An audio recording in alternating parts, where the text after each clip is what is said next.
He said 3 alleged gang members claimed the students were handed over to them by police.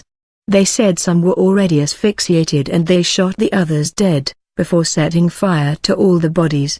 A total of 43 students went missing after clashing with police on 26 September in the town of Iguala. The suspects from the Guerreros Unidos drug gang were recently arrested in connection with the disappearances. Relatives of the missing said they had been told that 6 bags of unidentified human remains had been found along a river near where the students vanished.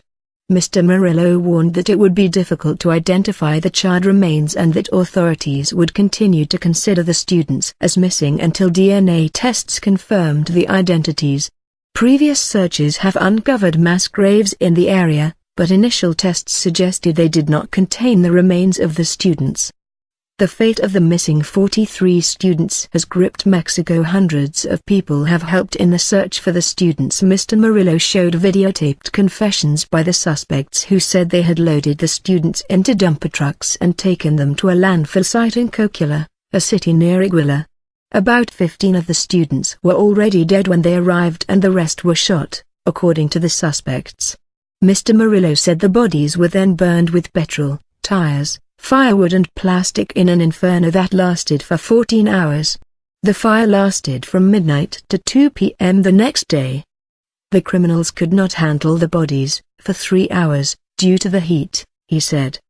He said that the suspects then crushed the remains, stuffed them into bags and tossed them in a river. Mr. Murillo showed videos of investigators combing through small pieces of burned remains that were found in black plastic bags. The suspects said they were not sure how many students they had taken, but one said there were more than 40. Mr. Murillo added, "The high level of degradation caused by the fire in the remains we found make it very difficult to extract the DNA that will allow an identification," he added. The students are said to have been taken to this rubbish tip outside Coquila at the scene. Will Grant, BBC News Mexico correspondent. In what was at times a very graphic press conference, Attorney General Jesus Murillo laid out his office's findings into the disappearance of the students. When they were handed over to the gang, around 15 of the students had already died from asphyxiation, he said. The remaining students were shot dead near a rubbish dump. At that point, members of the gang, according to their own testimony, video clips of which were shown by the Attorney General, burned the students' bodies in a pyre. Human remains from the river are now to be identified by experts in Austria, but Mr. Murillo said it wasn't clear how long the process would take.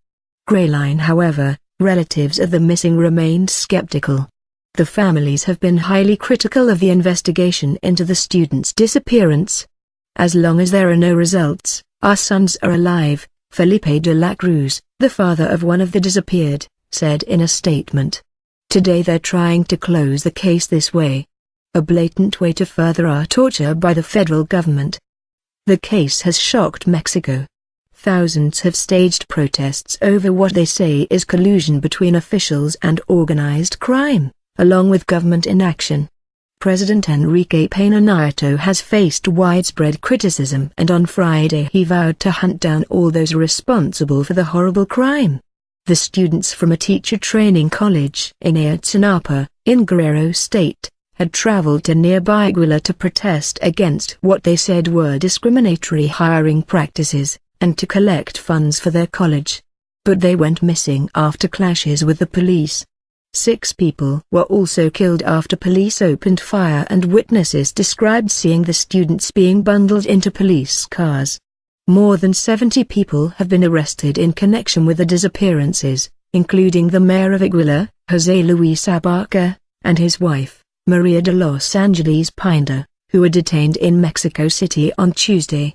Mexican officials accused Mr. Abarca of ordering police to confront the students to prevent them from disrupting a public speech given by his wife. Felipe de la Cruz, father of a missing student, says the families are